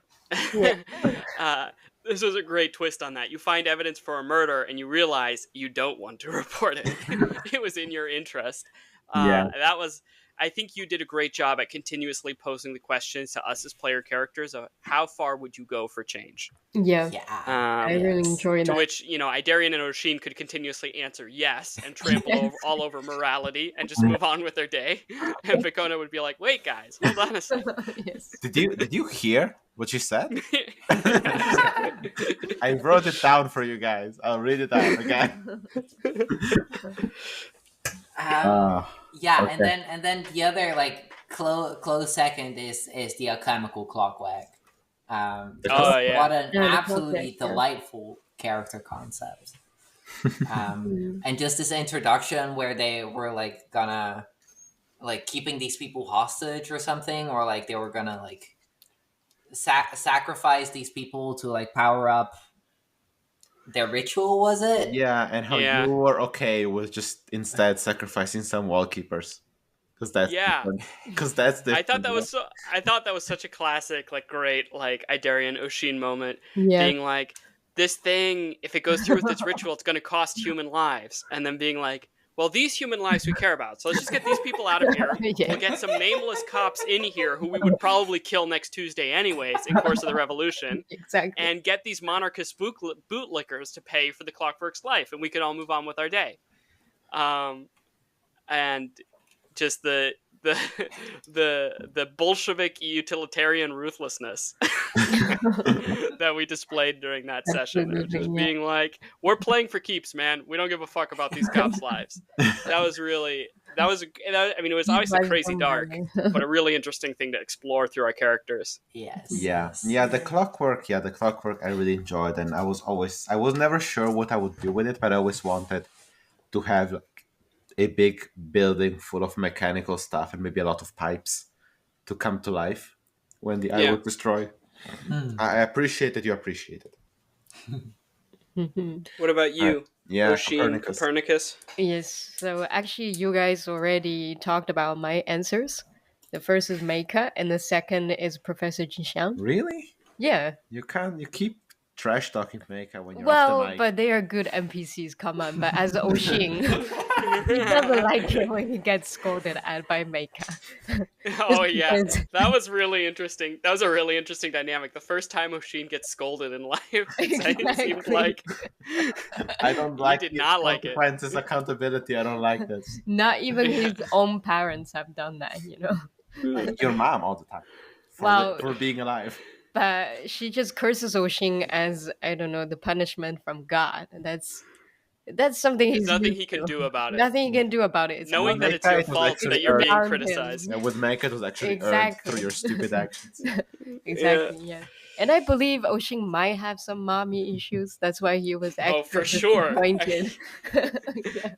It's like When big Meika- He has mommy, every eternal he has mommy every Meika. kind of parent issue you can have. Come on, Yeah. his dad's a 300-year-old elf who's married to his cousin, and his mom thinks he's a curse from God. He will have both issues. Yeah, how could you not? How could you not? That poor man never stood a chance. Yeah. And then you ran to a general mommy who is also an immortal elf. Yeah, because Yeah. he was following her Now my parents are outside the immortal and I will wall. never die. back in to negotiate with the orcs.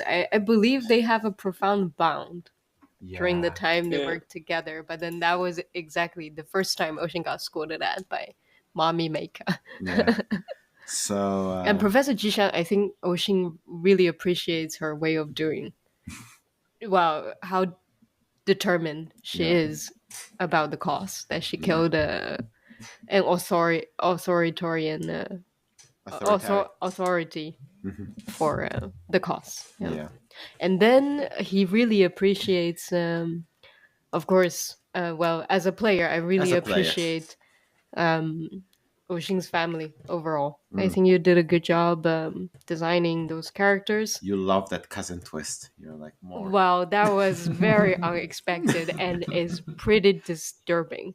Yeah, as to explain to our audience exactly what happened. Actually, Ceres, why don't you take this one? All right. Oshin's dad is a 300-year-old immortal elf. What they do with these kinds of elves, they tend to amass a lot of power and influence because they have so many years to amass it over. And Lord von Zeeland is one of these elves. And of course, as is part of any feudal system, that includes frequent marriages of convenience to make contracts and stuff like that, and political alliances. And obviously,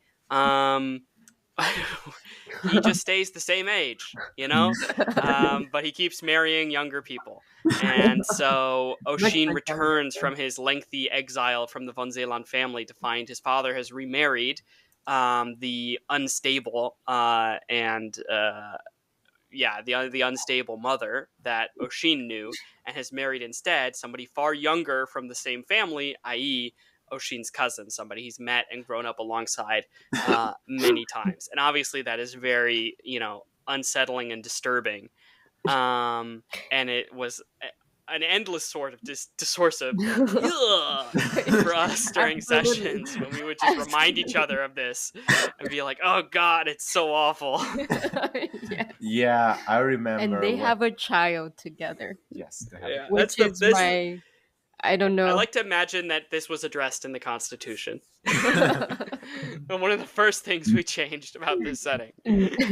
Like, if you are over 300 years old, you have to marry other elves. Okay? Yeah, age appropriate matches. Age appropriate, yes. It's very, I mean... On the other hand, it's not like the cousin was a child bride. I mean, she is like No, a fully consenting adult. She's No. an But adult. still, he's like 300, it's... I think the main problem is it's his cousin. I Yeah, mean, he's allowed to marry a younger woman, but the fact that it's a cousin who's blood related with To Oshin and his mom, it's yucky. Yeah, it's kind of like... it's like, for me, I mean, obviously, like, I with Make already, I was exploring, like, what does it mean to be an elf if you're just a person, if you're just a person who lives 1,000 years. And then second, you with your family, really, when I had to think your family through and the implications, like, I was like, Oshin, like, the marriage of convenience exists to basically tie Lord Zeeland's wealth to nobility, because Lord Zeeland is an elf. He cannot be noble. The previous constitution of the Elysium Power and money. prevents nobility, like prevents elves to inherit lifelong titles, because people still don't know how long they live, if they're mortal at all. Yeah. And so, basically, only through a marriage, political marriage, can the wealth of the Zeeland family be tied to a much less wealthy but much more prestigious noble family, the Zeelands. Yes. So this marriage occurs, but then ultimately I realized Lord Zeeland will outlive all of his heirs. Like, It's true. so what I need to do is to have to keep marrying Lord Zeeland to people from the same family until he dies. And so at that point I was like, I have to do this. To a certain degree I have to do this. And to a certain degree I want to do this. Because it's... So, Question for all the people. Like, would you marry a 300-year-old person just as yourself? I would take the same deal that Isabel took, in the sense that I get to be monetarily taken. Sorry, then whatever the cousin's name is. Yeah. Yeah, I would take the same deal Elvira took, I think, in terms of I'm living in this awful world and I get to have economic and social stability for the entire rest of my life, and I get to live in comfort, and there's very little pressure on me to really do much of anything other than be married to this guy, and then I can go after my own interests. I think I would take that deal. Yeah. Like Lord von Zeeland is 300 years old. I'm sure he doesn't care if I have a side thing going on with someone else who I actually love, and Oh, in that makes exchange sense. Yeah. I get to live in this house. Obviously, I can't fully fathom for the body horror of burying somebody's child who you don't really care about. That Yeah. part is hard for me to, put my head into, but I think I could bite the bullet and be like, all right, Lord von Zeeland, we're going to have one or two of these, and then that's going to be good, all right? Wow. And I think he would probably be chill with that because he doesn't care about the heirs anyways because he That's thinks he's going true. to live Yeah. forever. So Exactly. yeah, I think I would actually take the deal if I was in her position in the same world. I think I would. All right. My favorite NPCs. Hmm. So once again, I go for a deep cut for this table first, which is Makba, the Yeah, psionic orc survivor of a dead civilization who helped recover Meka's memory, but also try to flee and escape yeah, because he was living as a slave, essentially. And yeah. then you guys, Interesting scenario of a slave maker turned slave, uh, yeah, and and then you the guys implications of killed that. him and drove him to madness and to kill himself as punishment. That was Yeah, that was so intense, and like I mean, I always liked his character from conception. The first time I played this poised psionic orc who with like all like the gentleness and like the form of high society, but also like this brutal background. I always liked him a lot, and obviously the way the story played out just put like was the cherry on top of the character. yeah.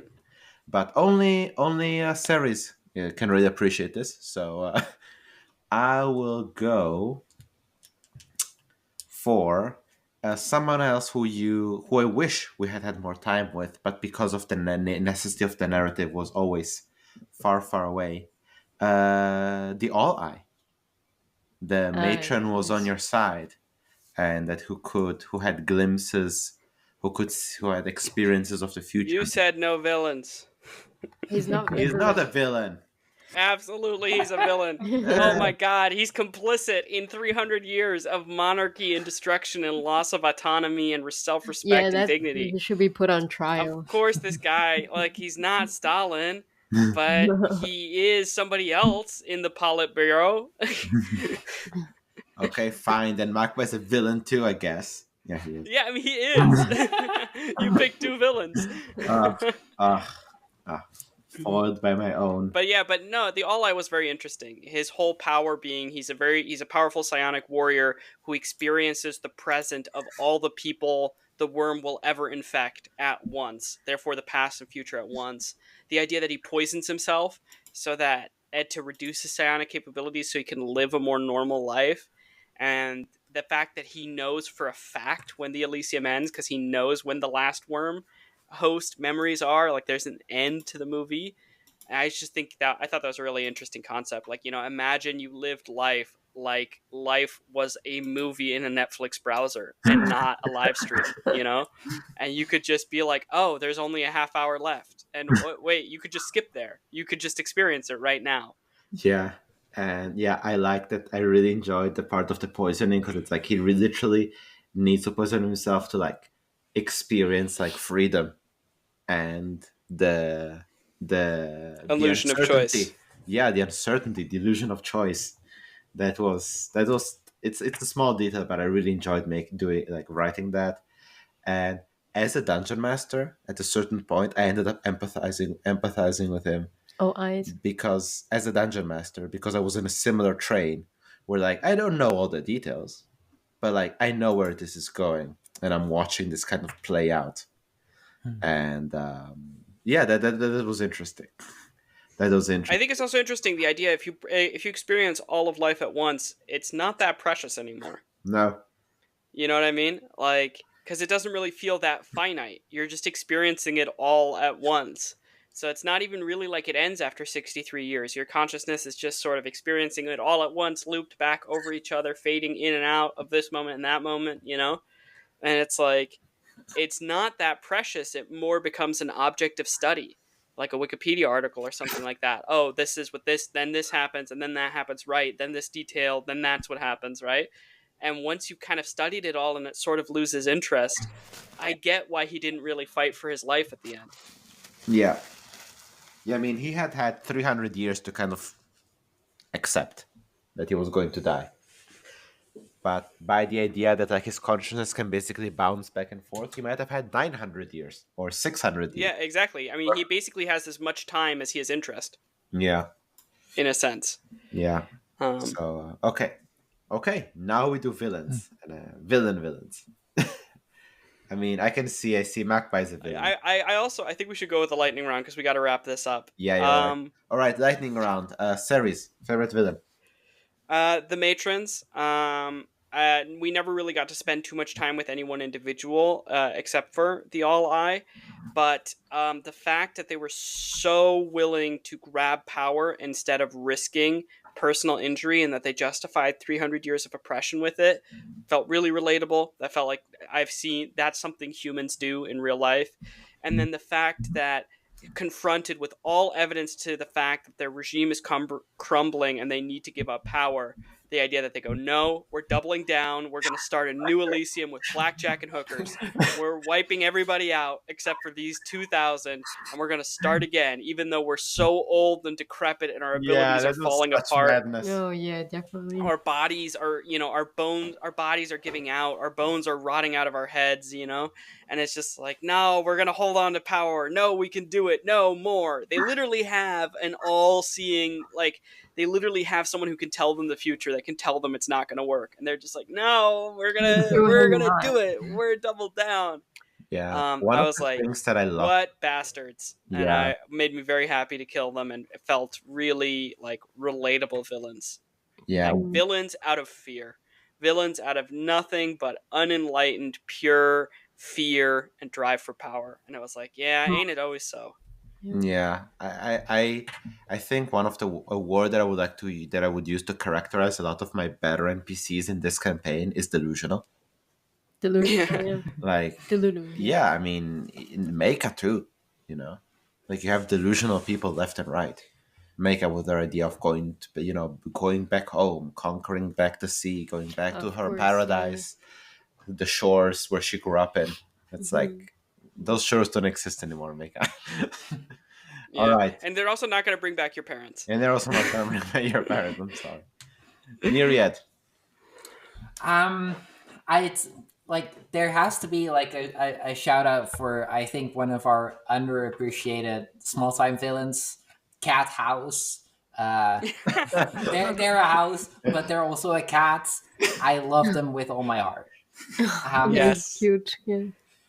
But if we're asking about like real villains, like ones that actually mattered in the grand scheme of things, it has to be General Heligard. No, Worm Tower, actually. Oh yes, Worm Tower actually. That is true. Like Worm Tower is not a villain. That is true. Like Worm Tower is like a minor character, but a hero. Let's be honest, they're a hero. A hero of the revolution. Okay, no, sorry, I interrupted. There's a giant golden metal on Worm Tower. Yes. Like the size of a house. Sorry. General Heligard. Picona and General Heligard had such a tight bond, consisting of the general giving like one small compliment, and Picona so desperate for validation, grabbing onto it and considering maybe I should join the enemy. Yeah. And being like, don't judge a book by its cover. This guy looks like a devil, but does he act like a devil? And then everyone being like, yes. He murdered my friends in front of me. Yes, and that was being like, but he was so nice and formal. But Theia described him as beautiful and androgynous. That. All right. Okay. No, I thought you two definitely had a great relationship, and I thought it was fitting and important that you were the voice of dissent on that also. You know. Yeah, Yeah. yeah. Yeah. Picona, it's great that you always voice dissent against the horrors of war, but you have to realize that now you're descending in favor of the horrors of war. Yeah. Well, and it no, but it is like also a really great point, right? Because sometimes you can't make a well-reasoned argument to imperial Nazis, and have them be like, "Oh, you're right. I get it. I see the error of my ways." Right. So sometimes violence becomes necessary, but when is it necessary, and how easy is it to abuse that to say that it's always necessary, right? And that's kind of the exact dichotomy. Sort of, Yeah, that's the it's sort of, exact it's tension. really sort of the tension between like how someone can be both polite and evil at the same time, because Yeah. that's the difficult thing.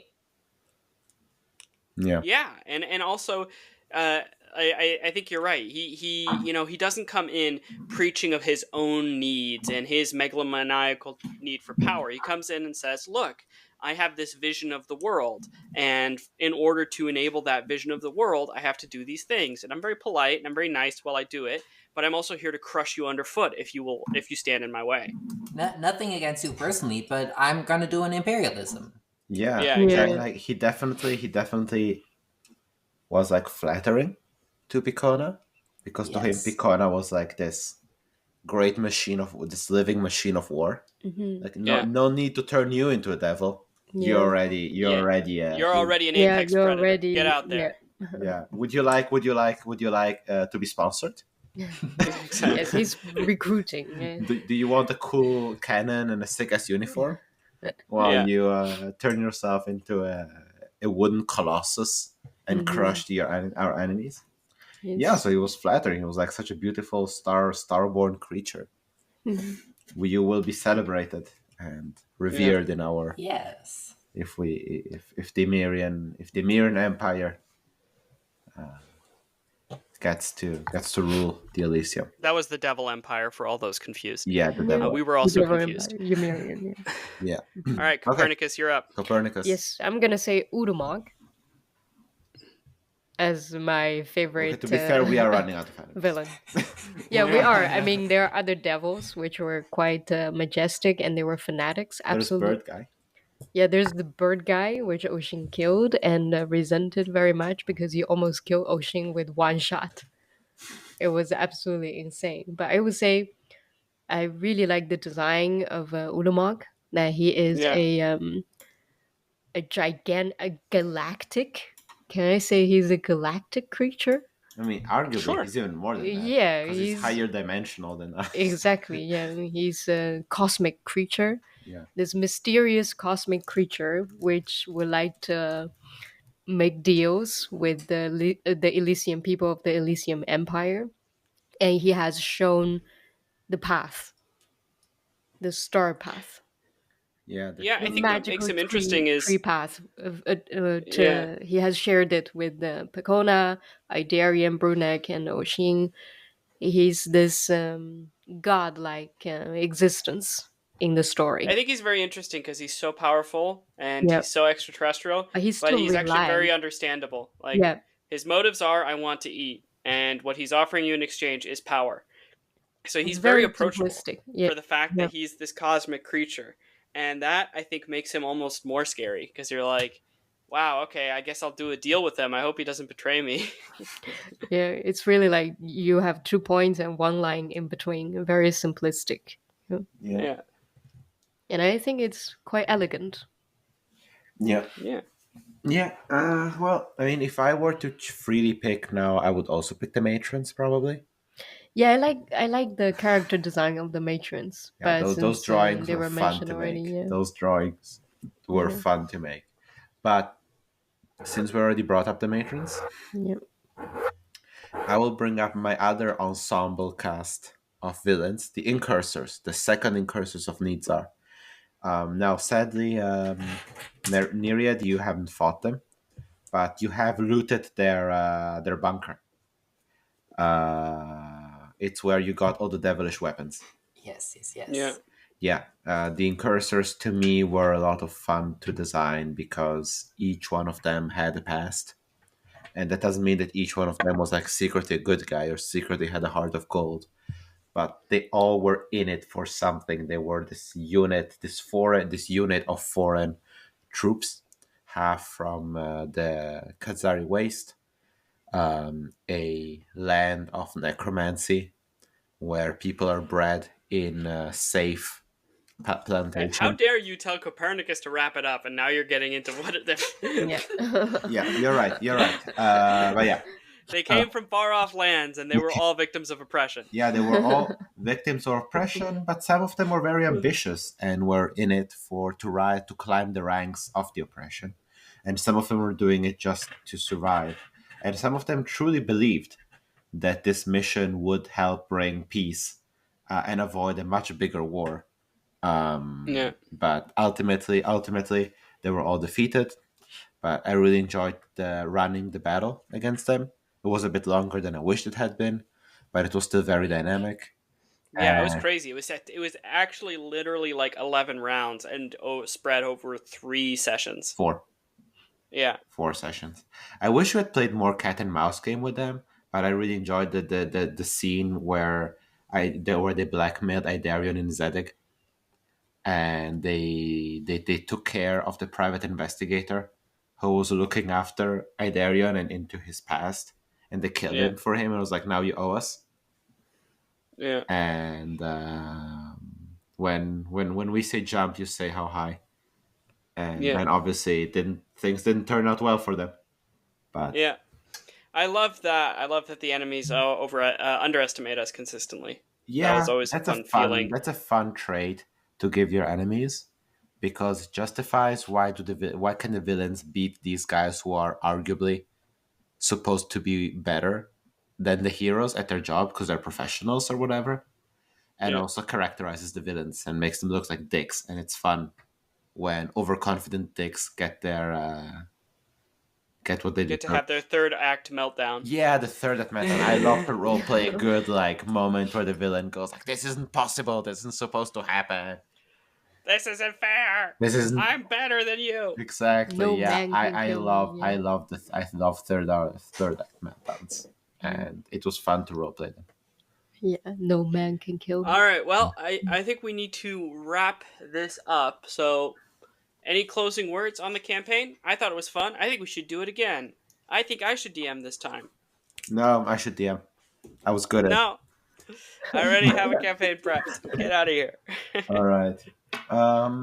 Do we have any plugs? I will plug my favorite object ever. It's called Hades 2, a video game Oh, by yes. Supergiant Games. It's in early access right now. I think it's really releasing next year.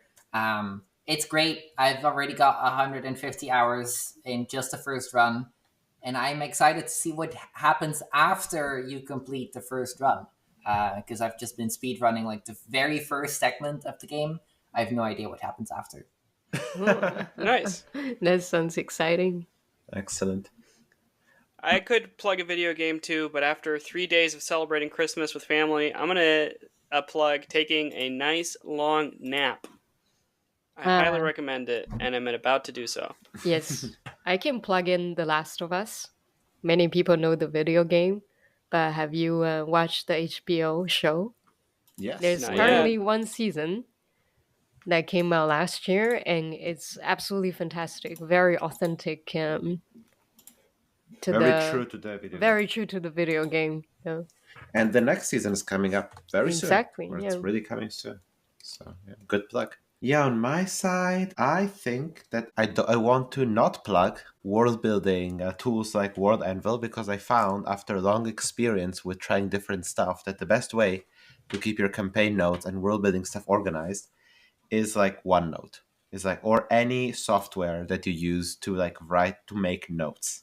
That's the best way to do it, because you can Yeah. do it your own way, and you can do it by hand. Writing by hand is a lot better than typing, because when you type, you feel the need to actually type it all out properly. But with notes, you can write nonsense stuff and have insane geometries of like where you put stuff, and that just feels so much more true to the chaotic process of organizing stuff. So unless you're writing your setting shared with some friends, where it can really be useful to have a share database.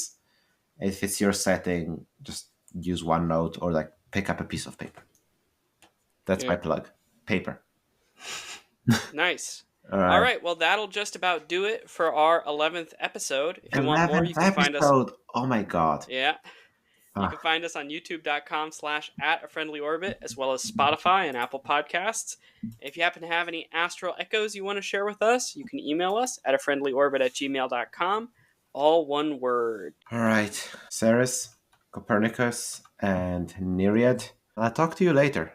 Thank you for coming on the show, and to all of our fellow Voyagers, we'll catch you out there amongst the stars.